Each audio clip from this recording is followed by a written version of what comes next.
Assalamualaikum warahmatullahi wabarakatuh. Alhamdulillahi rabbil alamin. Alhamdulillahilladzi hadana lihada wa ma kunna linahtadiya laula an hadana Allah. Asyhadu an la ilaha illallah wahdahu la syarika lah wa asyhadu anna Muhammadan abduhu wa rasuluh la nabiyya wa la rasula ba'dah. Allahumma salli wa sallim wa barik ala nabiyyina Muhammadin wa ala alihi wa ashabihi ajma'in. A'udzu billahi minasy syaithanir rajim. Ya ayyuhalladzina amanu taqullaha haqqa tuqatih wa la tamutunna illa wa antum muslimun. Rabbi shrah li sadri wa yassir li amri wahlul 'uqdatam min lisani yafqahu qawli. Allahumma 'allimna ma yanfa'una wanfa'na bima 'allamtana wa zidna ilma. Amma ba'd, ikhwani fillah, Bapak Ibu yang semoga senantiasa dirahmati oleh Allah Subhanahu wa taala. Puji syukur kita panjatkan kehadirat Allah Subhanahu wa taala atas segala limpahan nikmat yang Allah Subhanahu wa taala telah limpahkan kepada kita semua. Pagi hari ini kita kembali bisa berkumpul di tempat ini. Kita niatkan untuk thalabul ilmi. Semoga niat kita ini benar-benar dicatat oleh Allah Subhanahu wa taala sebagai amal yang salih. Salawat beriring salam semoga senantiasa tercurahkan kepada uswah kita, teladan kita, baginda Nabi Agung Muhammad sallallahu alaihi wasallam, keluarganya, sahabat-sahabatnya, para tabi'in, tabi'ut tabi'in, dan seluruh umatnya yang istiqamah menjalankan agama Islam ini sampai datangnya hari kiamat kelak. Bapak Ibu rahimani wa rahimakumullah, ikhwani fillah yang semoga senantiasa dirahmati oleh Allah Subhanahu wa taala. Kita pagi hari ini insyaallah akan melanjutkan kisah Nabi Lot alaihi salam, seorang nabi yang Allah Subhanahu wa taala utus kepada bangsa Mu'tafikat. 4 kota yang ada di bangsa Mu'tafikat yaitu kota Sodom, kota Umurah, kota Adamah, dan kota Sibawim. 4 kota yang ada di negeri Mu'tafikat ini adalah 4 kota yang penduduknya melakukan kemungkaran yang luar biasa berupa kemungkaran homoseksual. Akhwani fillah, ibu bapak rahimani wa rahimakumullah, kita lanjutkan kisah di Rabu yang lalu, di mana ketika Nabi Lot alaihi salam telah berdakwah kepada umatnya, yaitu bangsa Sodom, Adamah, Umurah, dan Sibawim, maka kaumnya Nabi Lot ini adalah kaum yang membangkang, kaum yang tidak mau menerima kebenaran, kaum yang tidak mau menerima dakwahnya Nabi Lot alaihi salam. Bahkan akhirnya mereka berencana untuk mengusir Nabi Lut alaihi salam dari negerinya. Allah Subhanahu wa taala berfirman dalam Al-Qur'an surat Al-Ankabut ayat 29 sampai ayat 30. Allah Subhanahu wa taala berfirman, "Fama kana jawab qaumihi." Maka jawaban kaumnya tidak lain hanyalah illa an qalu tina bi'adabillahi in kunta minas shadiqin. Kata kaumnya Nabi Lut alaihi salam, i'tina bi'adabillah, datangkan azab Allah kepada kami. Maka akhirnya kaumnya Nabi Lut setelah menentang, setelah membangkang, setelah berusaha untuk mengusir, maka kaumnya Nabi Lut malah justru menantang azab dari Allah Subhanahu wa taala. Qalu tina bi'adzabillah, mereka berkata, wahai Lut, datangkan azab Allah sekarang juga kepada kami. In kunta minas shadiqin, kalau kamu wahai Lut termasuk orang-orang yang benar. Qala, maka Nabi Lut pun berdoa, Rabbin surni alal qaumil mufsidin, wahai Rabbku, tolonglah aku dari orang-orang yang berbuat kerusakan. Ikhwani fillah, ibu bapak rahimani wa rahimakumullah, maka Allah Subhanahu wa taala kabulkan doanya Nabi Lut alaihi salam. Maka Allah Subhanahu wa taala hendak menghancurkan kaum Nabi Lut alaihi salam. Kisah penghancuran kaumnya Nabi Lut alaihi salam ini berawal dari tamu-tamu yang datang kepada Nabi Ibrahim. Sebagaimana kita tahu bahwasanya Nabi Ibrahim itu adalah pamannya Nabi Lut. Nabi Ibrahim itu paman dari Nabi Lut. Karena Nabi Ibrahim itu punya bapak namanya Azar. Ibrahim itu punya adik namanya Haran. Haran punya anak namanya Lot. Jadi Azar, sang pembuat patung yang kemarin kita sudah bahas ketika membahas tentang Nabi Ibrahim, Azar ini punya anak yang terkenal dua. Anak pertama namanya Ibrahim, anak yang selanjutnya namanya Haran. Ibrahim dan Haran. Haran ini punya anak namanya Lot, Nabi Lot yang kita bahas ini. Maka Nabi Lut ini adalah keponakan Nabi Ibrahim. Nah, ikhwani fillah, sebelum penghancuran kaum Nabi Lut yang ada di kota Sodom, Adamah, Umurah, dan Sibim, atau kota-kota Mu'tafikat ini, maka kisahnya berawal dari tamu-tamu yang datang kepada Nabi Ibrahim alaihi salam. Yang tamu itu ternyata adalah para malaikat. Datang kepada Nabi Ibrahim alaihissalam di kota yang sekarang kita kenal dengan nama Palestina. Sementara kita tahu Nabi Lut itu berada di kota Mu'tafikat yang hari ini adalah negeri Yordania. Yang hari ini di negeri Yordania kurang lebih di sekitar Laut Mati. Nabi Ibrahim ada di Palestina, Nabi Lut ada di Yordan. Maka malaikat-malaikat datang kepada Nabi Ibrahim alaihi salam. Allah Subhanahu wa taala berfirman tentang tamu-tamu yang datang kepada Nabi Ibrahim alaihi salam. Hal ataka hadithu dhaifi Ibrahim al-mukramin. Sudahkah sampai kepadamu wahai Muhammad kabar berita tentang tamu-tamunya Ibrahim yang dimuliakan? Ini firman Allah Subhanahu wa taala surat Ad-Dzariyat ayat 24. Ini mengawali kisah penghancuran kaum Nabi Lut. Hal ataka hadithu dhaifi Ibrahim al-mukramin. Wahai Muhammad, sudah datangkah kepadamu kabar tentang tamu-tamunya Nabi Ibrahim yang dimuliakan? Allah berfirman dalam ayat ini, tamunya Nabi Ibrahim yang dimuliakan, mukramin. Kenapa tamunya Nabi Ibrahim ini dikatakan sebagai tamu yang dimuliakan? Dua tafsiran dari para ulama. Tafsiran yang pertama, maksud dari tamu yang dimuliakan itu adalah ya malaikat, karena malaikat memang makhluk yang dimuliakan oleh Allah.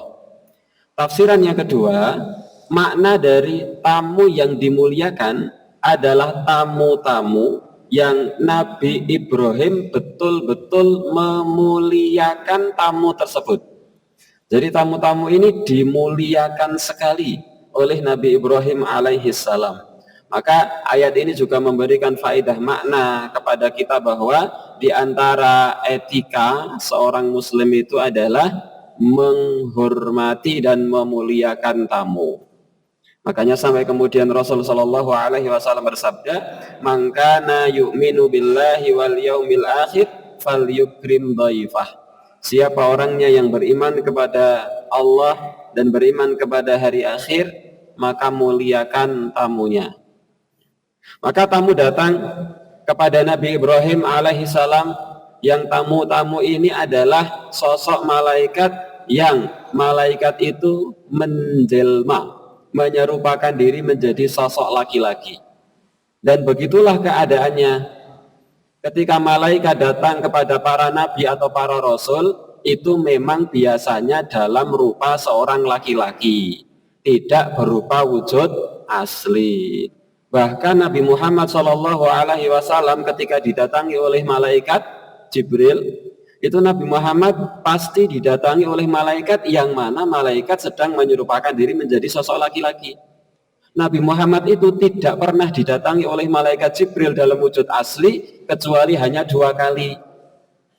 Hanya 2 kali Nabi Muhammad didatangi malaikat Jibril. Malaikat Jibril datang dalam wujud asli itu cuma 2 kali. Yang pertama adalah ketika pertama kali wahyu turun, yaitu surat Al-Alaq, Iqra bismi rabbikal ladzi khalaq. Itu kan di gua apa namanya? Hira. Kemudian setelah selesai diberikan wahyu, Nabi Muhammad keluar dari gua. Nah, ketika sudah keluar dari gua, Nabi Muhammad melihat malaikat Jibril dalam rupa asli yang memenuhi isi langit. Kemudian yang kedua, malaikat Jibril datang kepada Nabi Muhammad SAW dalam wujud asli. Yang kedua adalah ketika malam peristiwa Isra Mi'raj. Selain itu, Nabi Muhammad tidak pernah melihat malaikat Jibril dalam wujud asli, tidak pernah. Cuma 2 kali. Selain itu, malaikat Jibril dilihat oleh Nabi Muhammad dalam wujud seorang laki-laki. Malaikat Jibril menyerupakan diri menjadi sosok laki-laki manusia biasa. Maka malaikat-malaikat ini datang kepada Nabi Ibrahim alaihissalam dalam wujud laki-laki. Siapa malaikat ini? Tidak ada nas yang jelas. Ini malaikat siapa? Sebagian ulama malaikat ini adalah malaikat Jibril dan Mikail. Sebagian ulama yang lain bukan Jibril dan Mikail, tapi malaikat yang lain. Ala kulli hal, wallahu a'lam malaikat siapa. Yang jelas datanglah tamu kepada Nabi Ibrahim, yang tamu itu adalah para malaikat yang sedang menyerupakan diri menjadi sosok laki-laki. Ketika itu Nabi Ibrahim alaihissalam belum tahu kalau yang datang adalah malaikat. Maka Allah berfirman, "Iddakhalu alaihi faqalu salama." Ketika tamu-tamu itu masuk ke rumah Nabi Ibrahim dan mengatakan salama. Qala, Ibrahim menjawab salamun qaumum munkarun, salam orang-orang yang belum dikenalnya. Jadi malaikat Jibril mengatakan salaman, Nabi Ibrahim menjawab salamun. Malaikat Jibril malaikat mengatakan salaman, Nabi Ibrahim mengatakan salamun. Apa bedanya salaman dan salamun? Dalam bahasa Arab, kata salaman itu bermakna harapan. Jadi seolah-olah malaikat Jibril mengatakan semoga keselamatan atas kalian. Tetapi kalau salamun itu adalah pengabaran. Seolah-olah Nabi Ibrahim mengatakan kalian juga selamat. Nah, para ulama tafsir menjelaskan bahwa salamun itu lebih tinggi derajatnya daripada salaman. Salaman ini bahasa Arab, sana salaman, salim dan salama dengan salamun. Salamun itu lebih tinggi derajatnya daripada salaman. Ayat ini memberikan pelajaran kepada kita. Ketika malaikat yang datang dalam rupa manusia yang belum diketahui oleh Nabi Ibrahim kalau itu adalah malaikat. Malaikat mengatakan salaman, tetapi Nabi Ibrahim bukan menjawab salaman. Nabi Ibrahim menjawab salamun. Artinya apa? Nabi Ibrahim menjawab dengan jawaban yang lebih baik. Oleh karena itu, di antara adab dalam menjawab salam, maka boleh menjawab salam dengan jawaban yang sama, tetapi lebih baik dilebihkan. Sebagaimana Allah Subhanahu wa taala berfirman, wa idza huyyitum bi tahiyyatin fahayyu bi ahsana minha aw rudduha. Kalau kamu diberikan penghormatan, maka berilah balasan dengan penghormatan yang lebih atau minimal sama. Maka ketika kita diberikan salam assalamualaikum, kita menjawab waalaikumsalam warahmatullah. Kalau dia mengatakan assalamualaikum warahmatullah, kita menjawab waalaikumsalam warahmatullah wabarakatuh.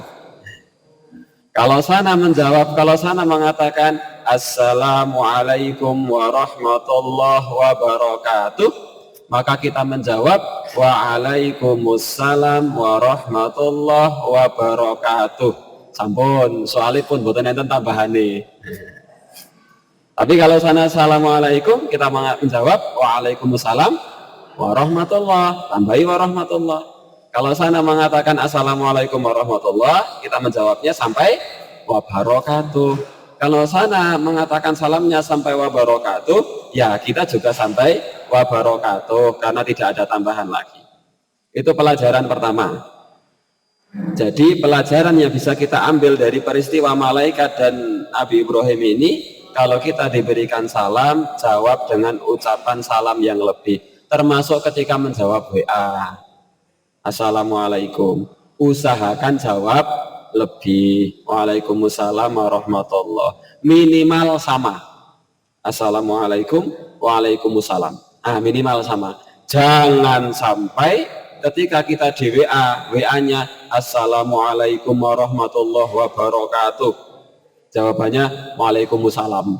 Jangan sampai, karena jawabannya lebih singkat dari ucapan pertama. Pelajaran pertama. Pelajaran kedua, di sini ada pelajaran tentang menyingkat salam. Salam yang benar itu assalamualaikum. Lebih lengkap assalamualaikum warahmatullah. Paling lengkap assalamualaikum warahmatullahi wabarakatuh. Tetapi kalau ingin menyingkat salam, maka singkatannya adalah dengan salam. Singkatannya adalah salam, S-A-L-A-M. Kalau tulisan apa niku Arabnya sin, lam, alif, mim, salam. Niku singkatan dari assalamualaikum warahmatullahi wabarakatuh. Dari mana? Dari ayat ini. Malaikat Jibril mengatakan salaman. Nabi Ibrahim menjawab salamun. Jadi singkatannya adalah salam. Salam itu adalah singkatan dari assalamualaikum. Maka Bapak Ibu menawi kok malas ngetik TWA niku, ngetik assalamualaikum malas, ampun singkatan ini ku ASLM BRWB. ASLM berbeb. Niku singkatan sing boten cetha. Singkatan yang benar itu justru SALAM, salam. Niku berdasarkan firman Allah Subhanahu wa taala mengkisahkan tentang perkataan malaikat dan jawaban Nabi Ibrahim, yaitu dengan salam. SALAM. Diwali salam. Sampean mengko arek mangkat ngaji apa ora Mbak Yu? Nah, niku. Ampun singkatane niku ASLM berweb. Nek mboten malah ASS. As. Ampun nih. Salam. Niku singkatane. Niki pelajaran yang kedua dari ayat ini. Baik, itu selingan, pelajaran selingan. Kita lanjutkan kisahnya. Maka ketika kemudian malaikat datang kepada Nabi Ibrahim alaihissalam dengan menyerupakan diri menjadi sosok laki-laki, maka Nabi Ibrahim alaihissalam mempersilahkan tamu ini masuk. Setelah tamu dipersilahkan untuk masuk, dipersilahkan untuk duduk, Nabi Ibrahim belum tahu kalau itu adalah malaikat. Maka Allah Subhanahu wa taala berfirman, faragha ila ahlihi faja'a bi'ijlin samin. Maka Nabi Ibrahim diam-diam ke belakang menemui istrinya, kemudian menyembelih anak sapi yang gemuk. Kemudian istrinya diminta untuk memasaknya. Bayangkan, ada tamu niku mboten namung digorengke endok. Tapi oleh Ibrahim itu langsung ke belakang, langsung bukan sapi, anak sapi. Anak sapi kalian sapi niku turene kula mboten ngertos, lebih enak anak sapi. Sebagaimana kambing dan anak kambing lebih enak anak kambing. Sampai-sampai ada kambing sate balibul. Bawah 5 bulan katanya. Maka Nabi Ibrahim pelajarannya adalah bahwa Nabi Ibrahim itu mencarikan makanan yang terlezat di kota itu. Maka ke belakang secara diam-diam tamunya diminta untuk nek Jawane niku monggo dipun cake. Nabi Ibrahim niku kemudian ke belakang menemui istrinya, sapinya kemudian anak sapi disembelih dan diminta untuk dimasak oleh istrinya. Karena memang Nabi Ibrahim itu nabi yang pertama, nabi yang paling suka sekali menjamu tamu, itu Nabi Ibrahim. Di antara keistimewaan Nabi Ibrahim itu nabi yang paling suka menjamu tamu. Dalam satu riwayat disebutkan seolah-olah Nabi Ibrahim itu tidak pernah makan sendiri. Pasti kalau mau makan, buka pintu rumah, keluar rumah, ada orang lewat pasti diminta untuk mampir dan diajak makan. Biasanya, ini dalam kisah disebutkan. Yang kedua, Nabi Ibrahim itu terkenal dengan nabi yang memang dengan sengaja mempersiapkan sapi-sapi muda. Memang sengaja melihara sapi muda, ya, sapi muda yang kalau ada tamu yang kira-kira tamu itu kok tamu jauh, bukan tamu tetangga, tamu jauh langsung akan disembelihkan sapi. Memang menyengaja memelihara sapi. Sapinya muda. Maka ketika ada tamu, yang tamu ini ternyata adalah malaikat, datang kepada Nabi Ibrahim, dipun sekecake wonten ruang tamu niku, maka Nabi Ibrahim ke belakang langsung disembelih anak sapi, kemudian dimasak oleh istrinya dan akhirnya dihidangkan. Allah Subhanahu wa taala berfirman, faqarrabahu ilaihim, maka dihidangkanlah akhirnya masakan yang telah masak berupa anak sapi itu kepada para malaikat yang sedang menyerupakan diri menjadi laki-laki. Sekali lagi, Nabi Ibrahim belum tahu kalau itu adalah malaikat. Maka dipersilakan dihidangkan. Nah, ini diantara pelajaran Nabi Ibrahim. Yang ketiga tadi, kalau yang pertama tadi Nabi Ibrahim itu suka mengajak orang untuk makan di rumah. Yang kedua suka memelihara anak sapi yang kalau ada tamu langsung disembelihkan. Yang ketiga, Nabi Ibrahim selalu mempersilahkan makan, bukan mengajak masuk ke ruang makan, tapi makanannya yang dibawa ke luar. Itu Nabi Ibrahim. Maka faqarrabahu ilaihim. Wah, nek ngono ora oleh mengajak ke dalam. Boleh sekali, sangat boleh. Cuma ini Nabi Ibrahim itu memang kebiasaannya kayak gitu. Jadi makanannya yang dibawa ke luar. Faqarrabahu ilaihim, maka dihidangkan. Setelah dihidangkan, kemudian dipersilahkan untuk memakan makanannya. Ternyata tamu-tamu ini diam, tidak mau memakan. Jangankan kok memakan, memegang makanannya saja tidak mau. Kenapa kok tidak mau? Malaikat, karena malaikat. Cuma Nabi Ibrahim belum tahu kalau itu malaikat. Maka Nabi Ibrahim mengatakan sebagaimana Allah firmankan dalam Ad-Dzariyat ayat 27. Bapak Ibu nanti bisa buka Al-Qur'annya mulai dari Ad-Dzariyat ayat 25. Itu nanti ayat 25 terus turun, itu kisah tentang tamu-tamunya Nabi Ibrahim. Nabi Ibrahim mengatakan, ala takulun, mengapa kalian kok tidak makan? Kami sudah menyediakan makanan yang lezat. Ala takulun, kenapa kalian kok tidak mau makan? Maka Allah berfirman di dalam surat Hud ayat 70. Falamma ra'a aydiyahum la tasilu ilaihi nakirahum wa aujasa minhum khifatan. Ketika ternyata Nabi Ibrahim itu melihat bahwa tamu-tamu ini tidak menyentuh makanannya, tidak menjamahnya, kemudian Nabi Ibrahim mencurigai mereka. Janjane iki sapa wa aujasa minhum khifatan, hingga akhirnya Nabi Ibrahim merasa takut. Makhluk apa belum pernah ada tamu kok diam saja ketika diberi makanan? Iki janjane makhluk apa? Kalau baru tamu-tamu ini mengatakan la takhaf, wahai Ibrahim, kamu jangan takut. Inna ursilna ila qaumi Lut, kami ini para malaikat yang diutus untuk nanti datang ke kaumnya Nabi Lut.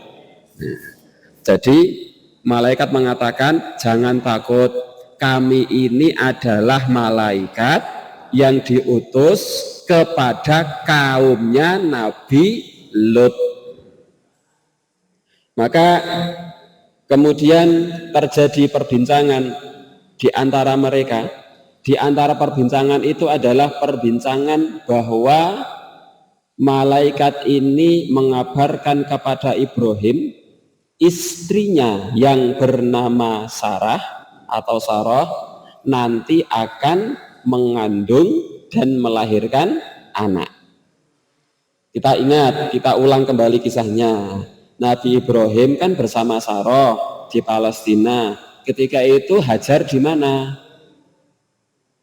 Hajar sudah di Makkah, yang sudah menjalani kisah lari ke Sofa, lari ke Marwah, kemudian akhirnya ketemu air Zam-Zam. Nah, ini Hajar sudah menjalani kisah itu. Beberapa tahun kemudian kisah terjadi pada Sarah. Jadi malaikat mengabarkan kepada Nabi Ibrahim, istrimu akan mengandung, istrimu akan punya anak. Allah berfirman dalam Al-Quran surat Hud ayat 71. Hud ayat 71. Tadi Ad-Dzariyat 25, sekarang Hud mulai ayat 70. Wamro'atuhu qa'imatun, istrinya berdiri di balik tirai.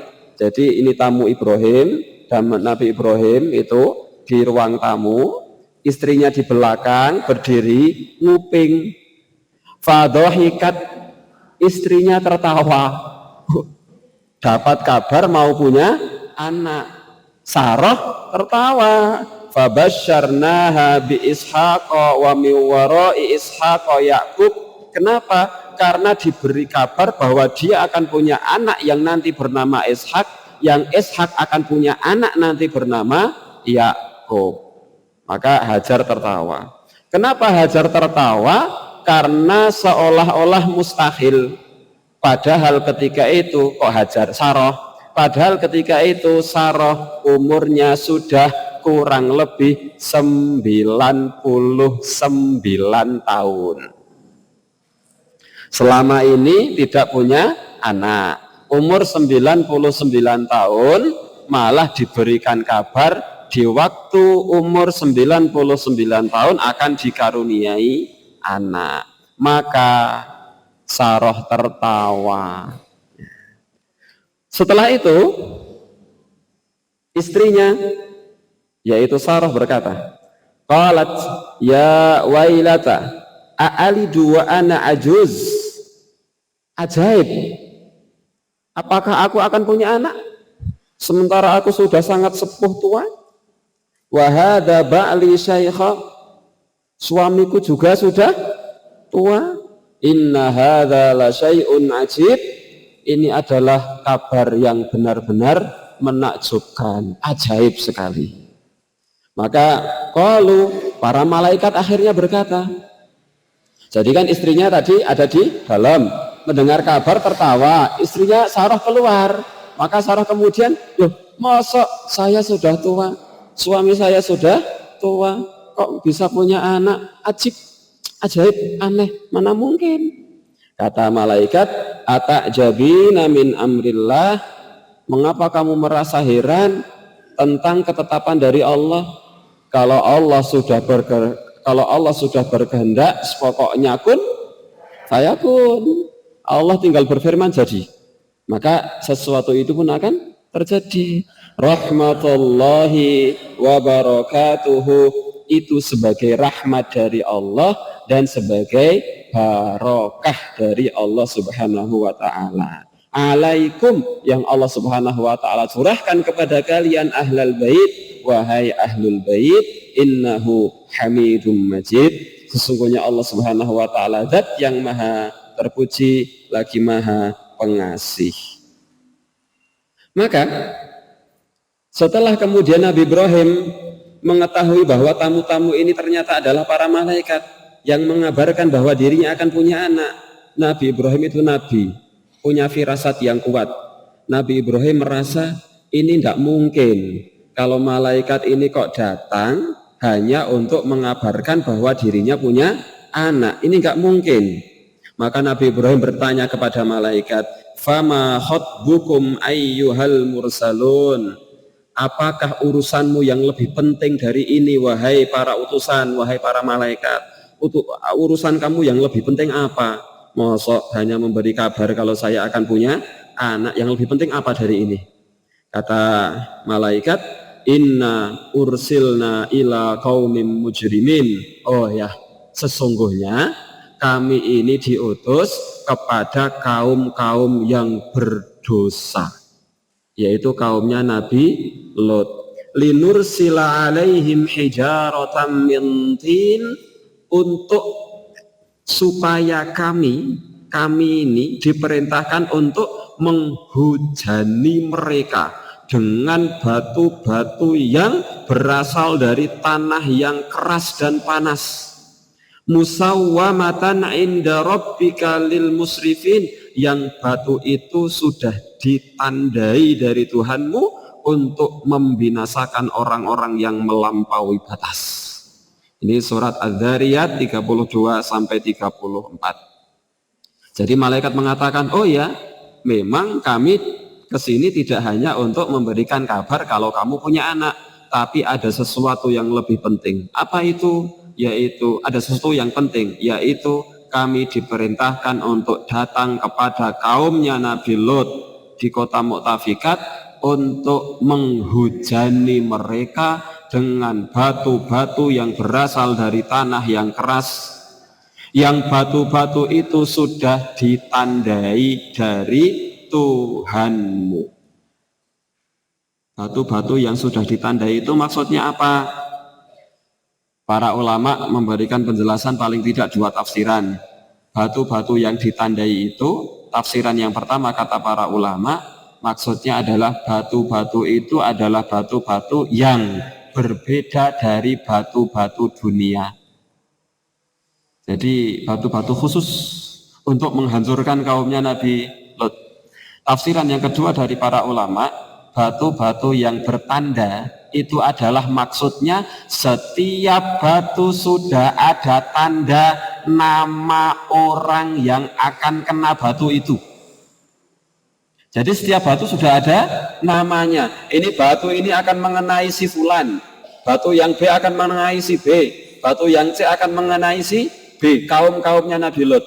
Maka kemanapun mereka pergi menghindar tidak bisa lepas karena sudah ada batu yang khusus untuk mereka. Andai mereka mengumpet, bersembunyi, pasti akan kena batu. Andai mereka pergi keluar kota, pasti batu itu akan mengejar orangnya. Nah, itu batu-batu yang ditandai. Musawwamatan inda rabbika, yang ditandai dari Tuhanmu. Ini perkataan malaikat. Maka Allah Subhanahu wa taala juga berfirman, "Falamma dhahaba an Ibrahim ar-ra'u", ketika kekhawatiran rasa takut sudah hilang dari diri Nabi Ibrahim, "waja'athul busyra yujadiluna fi qaumi Lut", ketika kemudian sudah diberikan kabar bahwa Ibrahim akan punya anak, maka akhirnya tadi ada percakapan-percakapan antara Nabi Ibrahim dengan malaikat dengan percakapan yang banyak. Di antara percakapannya adalah perkataan Nabi Ibrahim alaihi salam. Qala, Ibrahim mengatakan, "Inna fiha Luta", wahai malaikat, engkau akan datang kepada kaumnya Nabi Lut untuk menghujani mereka dengan batu-batu. Kata Ibrahim, "Inna fiha Luta", di sana itu ada Nabi Lot. Kasihan Nabi Lot nggak bersalah. Kasihan Nabi Lot. Lalu malaikat mengatakan, "Nahnu a'lamu biman fiha", kami sudah tahu siapa orang yang ada di dalamnya. Kami lebih tahu siapa orang yang ada di dalamnya.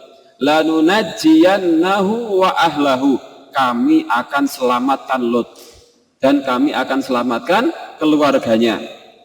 Illam ro'atahu, kecuali istrinya Lot gak akan kami selamatkan.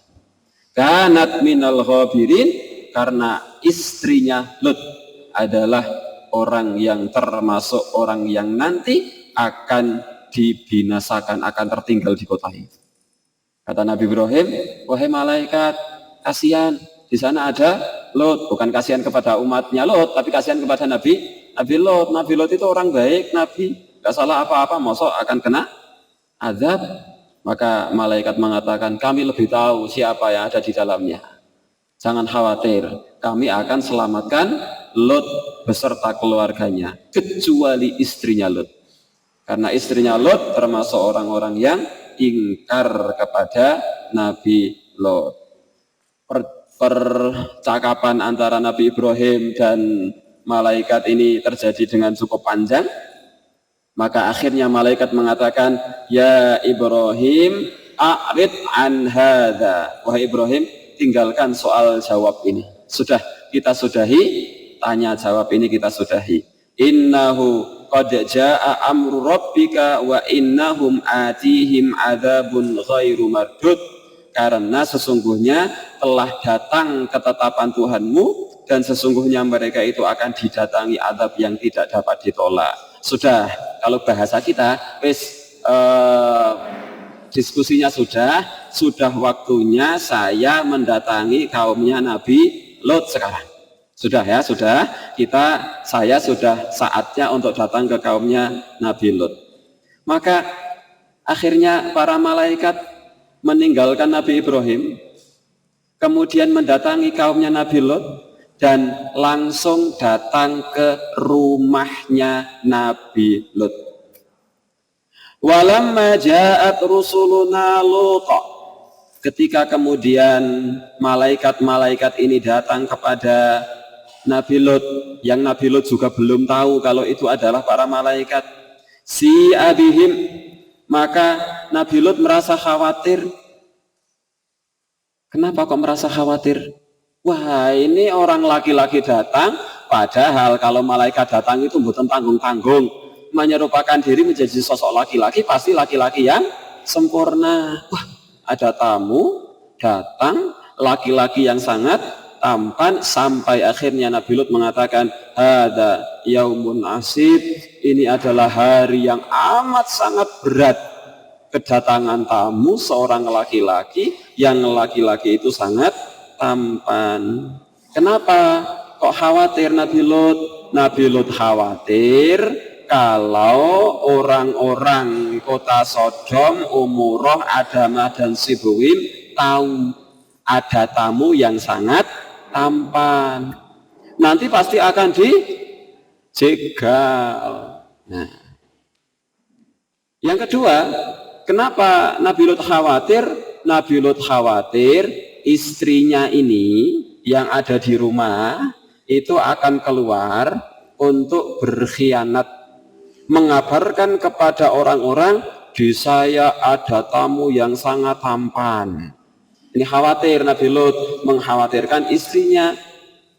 Dan itu sebagaimana kemudian Allah Subhanahu wa taala firmankan dalam surat At-Tahrim ayat 10. Allah berfirman, "Daraballahu mathalan lil ladzina kafaru." Allah menjadikan perumpamaan bagi orang-orang kafir. Siapa? Imra'ata Nuh wa imra'ata Lut, istrinya Nuh dan istrinya Lut.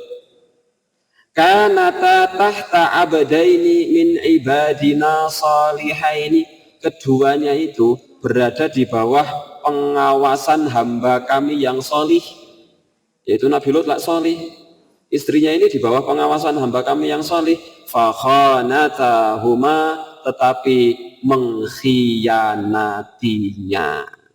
Jadi mengkhianatinya bukan dengan cara selingkuh, tapi mengkhianatinya dengan cara istrinya ini mengabarkan kepada orang-orang bahwa di rumahnya ada tamu yang amat sangat tampan sekali. Maka betul, akhirnya istrinya betul-betul mengabarkan kepada kaumnya bahwa di rumahnya ada laki-laki yang sangat tampan. Waja'ahu qaumuhu yuhra'una ilaihi, maka kaumnya ini akhirnya mendatangi rumahnya Nabi Lut dengan tergopoh-gopoh, dengan tergesa-gesa, dengan sangat bergegas semangat. Wah, cocok ya, ono tamu sing gantenge polan mangsa manis. Nah, karena memang sebelumnya mereka sudah terbiasa melakukan perbuatan-perbuatan seperti itu. Jadi melihat ada tamu yang luar biasa tampaknya, icip. Nah, mereka berpikirnya seperti itu. Jadi mereka memuncak syahwatnya. Mereka ketika kemudian mendengarkan bahwasanya ada laki-laki yang sangat tampan di rumahnya Nabi Lut, mereka sangat langsung bergegas. Di sini disebutkan kalimatnya adalah yuhra'una ilaihi, bergegas. Bukan cuma, oh ya, sesuk tak jadwal. Bukan, tapi langsung bergegas menuju rumahnya Nabi Lut. Dalam ayat yang lain di surat Hud ayat 67 Allah berfirman, wa jaa'a ahlul madinati yastabshirun. Penduduk kota Sodom itu datang ke rumahnya Nabi Lut dengan yastabshirun, dengan gembira, bersukaria dan bersukacita. Jadi sangat senang sekali ada tamu-tamu yang tampan. Ketika orang-orang kaumnya Nabi Lut datang ke rumahnya Nabi Lut, di dalam itu ada para malaikat yang masih menyerupakan diri menjadi sosok laki-laki yang tampan. Maka Nabi Lut mengatakan, ya qaumi haula'i banati, wahai kaumku, ini putri-putriku. Maksudnya bukan putrinya Nabi Lut, tapi putri-putri kota Sodom. Kenapa kok enggak datang ke putri-putri kota Sodom, malah mendatangi laki-laki? Hunna atharu lakum, putri-putri kota Sodom itu lebih suci daripada kamu mendatangi laki-laki. Fattaqullah, bertakwalah kalian semua kepada Allah. Wala tukhzuni fi dhaifi, jangan kalian buat aku malu di hadapan tamu-tamuku. Alaisa minkum rajulun rasyid, tidakkah di antara kalian masih ada orang yang waras? Itu kata Nabi Lut. Maka orang-orang kaum Sodom ini mengatakan, laqad alimta ma lana fi banatika min haqqi wa innaka la ta'lamu ma nurid. Sesungguhnya kamu telah mengetahui, kamu itu tahu, kami ini enggak suka sama perempuan, kami sukanya sama laki-laki. Kamu tahu apa yang kami inginkan. Mana? Tamu kamu mana? Laki-laki yang taman itu mana? Datangkan kepada kami. Maka Allah berfirman, walaqad rawaduhu an dhaifihi fatamasna a'yunahum fadhuqu adzabi wa nudhur. Maka sungguh mereka telah membujuknya agar menyerahkan tamu-tamu ini kepada mereka. Lalu Allah berfirman, kami butakan mata mereka. Ini mulai adab. Maka tamu-tamu ini matanya bukan tamunya Lot, tapi orang-orang kota Sodom ini yang datang kepada rumahnya Lot, matanya buta. Maka mereka akhirnya tidak bisa memegang tamu-tamunya Nabi Lot yang berupa malaikat. Akhirnya kemudian mereka pulang ke rumah masing-masing dalam keadaan buta. Malaikat akhirnya mengatakan, ya Lot, wahai Lot, inna rusulu rabbika, kami ini sebenarnya adalah malaikat utusan Rob kamu. La yasilu ilaika, mereka itu orang-orang Sodom tidak akan bisa mengganggu kamu, nggak bisa. Fa asri bi ahlika biqit'im minal lail. Sudah, Lot, kamu nanti malam pergi di tengah-tengah malam bersama keluargamu. Ini kata para malaikat. Jadi malaikat itu datang ke rumahnya Nabi Lot itu untuk mengabarkan, kamu nanti malam di tengah malam keluar dari kota ini bersama keluarga kamu.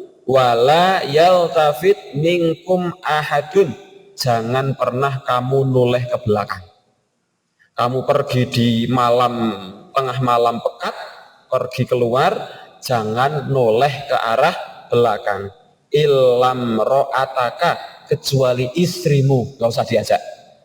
Innahu musibuha ma asobahum, karena istrimu akan tertimpa musibah apa yang akan menimpa kota ini. Istrimu gak usah diajak. Sebagian riwayat menjelaskan istrinya diajak, cuma istrinya akhirnya noleh ke belakang hingga tertinggal. Inna mau'idahumus subuhu, janji azab Tuhanmu datangnya nanti waktu subuh. Inna mau'idahumus subuhu, nanti azabnya akan datang waktu subuh. Alaisa subuhu biqorib, wahai Lot, bukankah subuh itu sudah dekat? Jadi malaikat ini di siang hari mengatakan, wahai Lot, nanti malam di pertengahan malam kamu sama keluargamu keluar dari kota Sodom. Jangan pernah menoleh ke belakang kecuali istrimu, nggak usah diajak. Atau dalam riwayat yang lain, kecuali istrimu nanti yang akan noleh ke belakang. Dan azab Tuhanmu akan datang di waktu subuh. Kata para malaikat, alaisa subuhu biqorib, bukankah wahai Lot, subuh itu sudah sangat dekat? Maksudnya azab Allah sebentar lagi datang, maka kamu keluar. Maka akhirnya Nabi Lot alaihissalam betul malam hari di tengah malam keluar dari kota Sodom, keluar. Para malaikat akhirnya menjalankan tugasnya di waktu subuh. Falamma jaa amruna, maka tatkala datang azab kami, ja'alna 'aliyaha safilaha, kami jadikan yang atas itu jadi di bawah, yang bawah jadi di atas. Maksudnya apa? Dibalik. Negeri mereka diwalik, dicungkel dan dibalik. Maka kota mereka oleh para ulama bahkan dalam Al-Quran disebut sebagai kota mu'tafikat, negeri yang terbalik. Karena memang cara malaikat mengadab mereka adalah di waktu subuh, kota mu'tafikat ini diangkat dan dibalik kotanya. Wa amtorna 'alaiha hijaratan, dan kami hujani mereka habis-habisan dengan batu. Min sijjilim mandud, yang batu itu berasal dari tanah yang terbakar. Bukan cuma batu. Seandainya kok dilempari batu saja pun ngeri niku, apalagi dilempari, bukan hanya dilempari, dihujani habis-habisan dengan batu, yang batu itu berasal dari tanah yang terbakar. Maka akhirnya Allah Subhanahu wa taala mengadab mereka lewat perantara malaikat ini. Kemudian malaikatnya membalikkan negeri mereka, dibalik yang atas jadi bawah, yang bawah jadi atas. Mboten namung gempa, nek gempa mawon sing pun 8 skala Richter mawon pun ngeri. Mboten namung gempa, tetapi dibalik. Nek gempa niku digoyang, tetapi tidak dibalik. Yang atas tetap atas, yang bawah tetap bawah. Ini dibalik, mboten namung di gempa, dibalik. Lalu dihujani habis-habisan dengan batu. Batunya saja berasal dari batu dari tanah yang terbakar. Ini azab yang mengerikan bagi kaumnya Nabi Lut. Maka azab turun. Allah Subhanahu wa taala juga berfirman, tidak cukup itu. Tidak cukup dibalik, atas bawah, bawah jadi atas, dihujani habis-habisan dengan batu. Batunya terbuat dari tanah batunya berasal dari tanah yang terbakar. Tidak cukup sampai situ. Allah juga berfirman dalam Al-Quran surat Al-Qamar ayat 34, Inna arsalna alaihim hasiban illa ala Lut. Sesungguhnya kami kirimkan kepada mereka badai berbatu yang menghabisi mereka kecuali keluarga Lot. Jadi tidak hanya batu, tapi juga berbadai. Badai ini kenapa? Badai ini angin yang sangat besar sekali. Maka adabnya itu bermacam-macam. Dibalik, yang atas jadi bawah, yang bawah jadi atas. Dilempari habis-habisan dengan batu, dihujani dengan batu. Batunya berasal dari tanah yang terbakar, plus masih ada angin yang sangat besar yang memporak-porandakan negeri mereka hingga negeri mereka habis-habisan.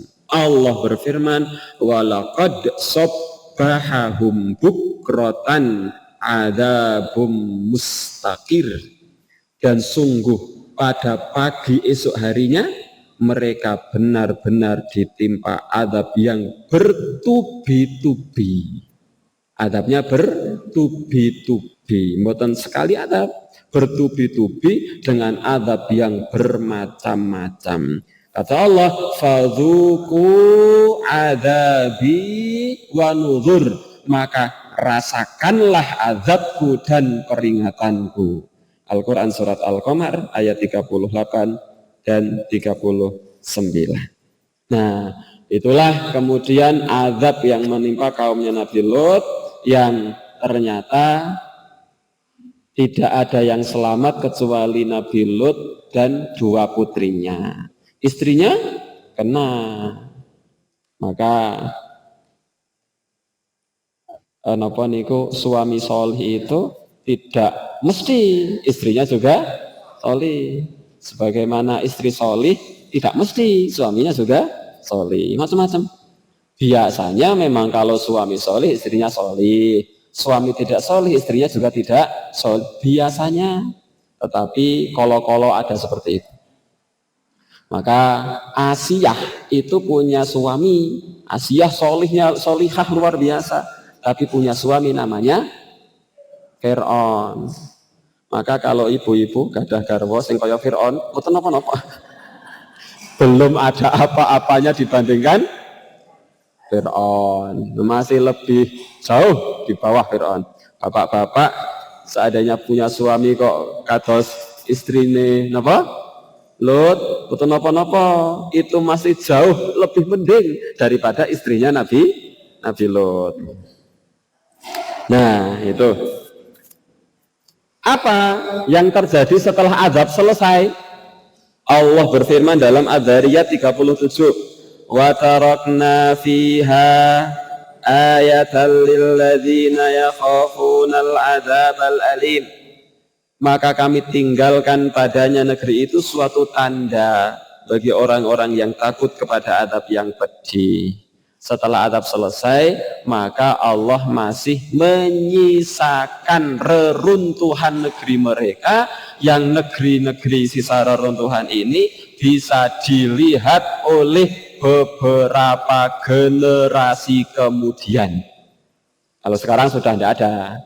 Beberapa generasi setelah itu masih ada ini sisa-sisa kehancuran kaumnya Nabi Lot, sehingga orang-orang masih bisa melihat, wah ini dulu para pelaku homoseksual. Oh ini kaumnya Nabi Lot, di sini ini mereka dihancurkan. Nah, sebagai penutup, Allah Subhanahu wa taala berfirman, qad khalat min qablikum sunan. Sungguh telah berlalu sebelum kamu sunnah-sunnah Allah. Kejadian-kejadian yang Allah Subhanahu wa taala tetapkan. Fasiru fil ardi, maka berjalanlah kamu semua di atas muka bumi. Bahasanya kalau panjenengan apa? Maka pikniklah.